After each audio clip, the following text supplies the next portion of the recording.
Miss হবে না আপনার পছন্দের টিভি শো। দেখুন জি5 অ্যাপে একদম ফ্রি।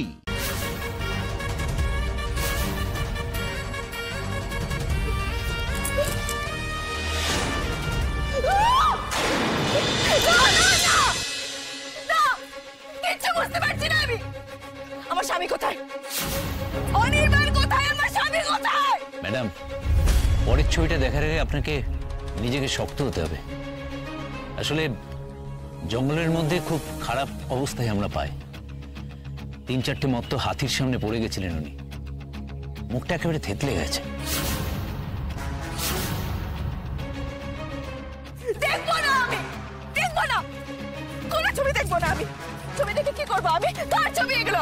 কার ছবি নিয়ে এসেছেন আপনি আমার কাছে? কেন ওই ছবি দেখবো আমি? ম্যাডাম, আমার স্যারের জিন্সটা মনে আছে। স্যার যখন বেরিয়েছিলেন আমি দেখেছিলাম। এটা ওনারই। আপনি প্লিজ একবার একটু দেখুন। না, দেখবো না। কি প্রমাণ হয় তাতে? হ্যাঁ, কি প্রমাণ হয় তাতে? ওই ছবিতে কি প্রমাণ হয়? যদি একই জিন্স হয়েও থাকে কি প্রমাণ হয় তাতে? এই যে আপনারা আমার স্বামীকে খুঁজে পাচ্ছেন না, তাই না? খুঁজে পাচ্ছেন না বলে এইসব ছবি দেখিয়ে ভুলভাল জিনিস প্রমাণ করতে চাইছেন। আমি বুঝতে পেরেছি খুব ভালো করে। ম্যাডাম, আমি আপনাকে একটা রিকোয়েস্ট করব। আপনি যদি আমাদের সাথে লোকাল গভর্নমেন্ট হসপিটালে যান তাহলে ভালো হয়। ওখানে মর্গে একটা বডি রাখা আছে। আমার মনে হচ্ছে বডিটা আপনার হাজবেন্ড মিস্টার অনির্বাণ সেনের।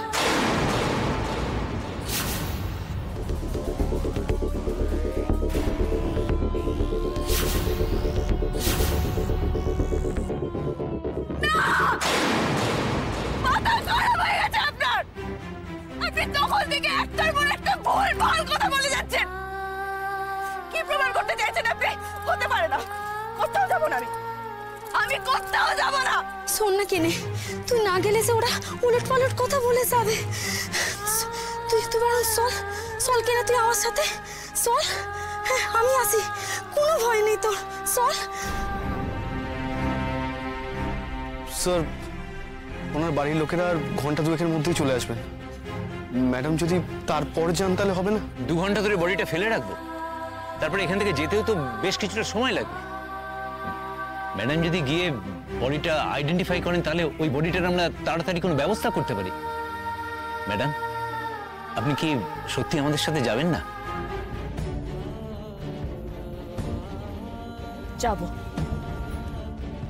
যাবো আমি।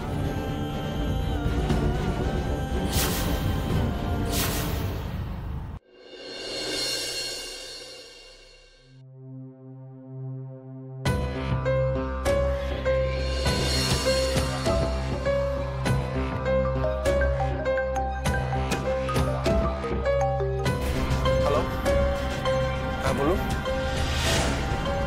কি বলছেন ডাকি? মর্গে? মানে আপনারা ঠিক বলছেন তো? Are you sure? আচ্ছা আচ্ছা, ঠিক আছে। মানে স্টেট হসপিটালের মর্গে? ঠিক আছে, আমরা রাস্তাতেই আছি, রাস্তা মানে অন দ্য ওয়ে আছি। এই সার্থক, হ্যাঁ বলছি একটু জিপিএসে দেখো না, আরোগ্য স্টেট হসপিটাল কত দূর? হ্যাঁ দেখছি।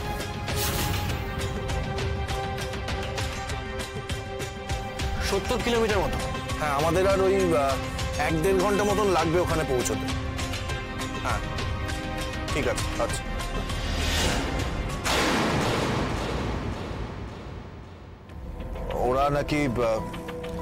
ওরা নাকি একটা বডি পেয়েছে জঙ্গলে। মানে বডির পাশে অনির্বাণের চশমা আর ওর মোবাইল পাওয়া গেছে। খুবই খারাপ কন্ডিশনে বডিটা। আর দিদিভাই কোথায়? রায়কে নিয়ে গেছে ওরা আইডেন্টিফিকেশনের জন্য।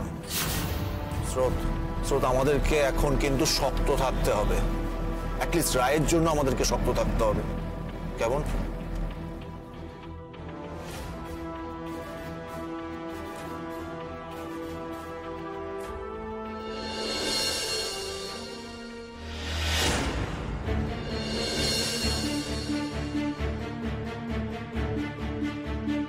বডিটা ওনাকে দেখান। উনি আইডেন্টিফাই করবেন। কোন বডিটা স্যার? কালকে জঙ্গল থেকে যে বডিটা আনা হয়েছে সেটা। কি করে আইডেন্টিফাই করবেন? মুখ তো সাপ, আপনাকে যেটা বলছি আপনি সেটা করুন। বডির কাছ থেকে একটা জিনিস পাওয়া গেছে, ওটা আমি আমার কাছে রেখেছিলাম। কি জিনিস? এইটা দেখে মনে হয় উনি চিনতে পারবেন।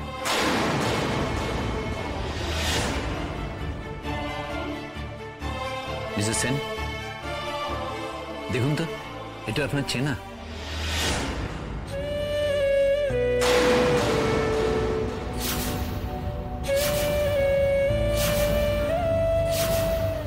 ম্যাডাম, আংটিটা কি আপনার হাজবেন্ডের? এটা তো আমি অনির্বাণকে দিয়েছিলাম, কিন্তু কিন্তু আরো অনেক আংটি ছিল ওর হাতে,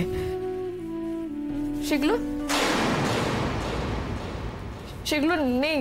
না, আর কোনো আংটি আমরা পাইনি, এটা আঙুলে টাইট হয়ে বসেছিল। ম্যাডাম, বডিটা জঙ্গলে অনেকক্ষণ পড়েছিল, অন্য কারো চোখে পড়লে সোনার আংটি চুরি হয়ে যাওয়ার সম্ভাবনাই বেশি। এটা আঙুলে চেপে বসেছিল, তাই হয়তো খুলতে পারেনি। অনির্বাণ, কেন কেন আমাদের পথ আবার মিলল? আমার মন বলছিল আবার কিছু একটা ঘটতে চলেছে, কিন্তু সে যে এইভাবে ঘটবে কল্পনাও করিনি। তুমি কি সত্যি নেই?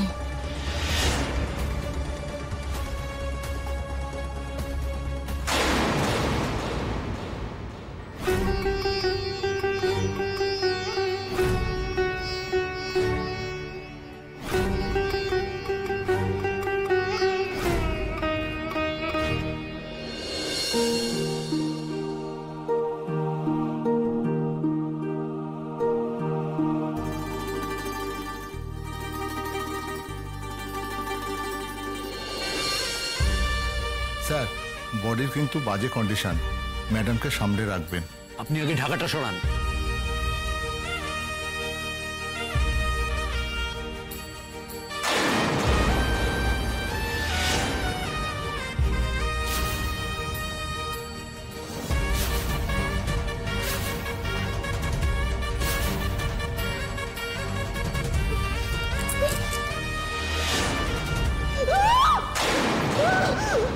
আমি ওকে নিয়ে বাইরে যাচ্ছি। হ্যাঁ, আমরা পৌঁছে গেছি, জাস্ট হ্যাঁ নামলাম। হ্যাঁ, আমার বোন ভেতরেই আছে। ঠিক আছে, হ্যাঁ, কোনো অসুবিধা হলে আমি নিশ্চয়ই ফোন করবো। হ্যাঁ, সত্য, স্রোতকে বুঝিয়ে বলো রাইকে কিন্তু ওকেই সামলাতে হবে। শক্ত হতে বলো। বলছেন শ্রোতায়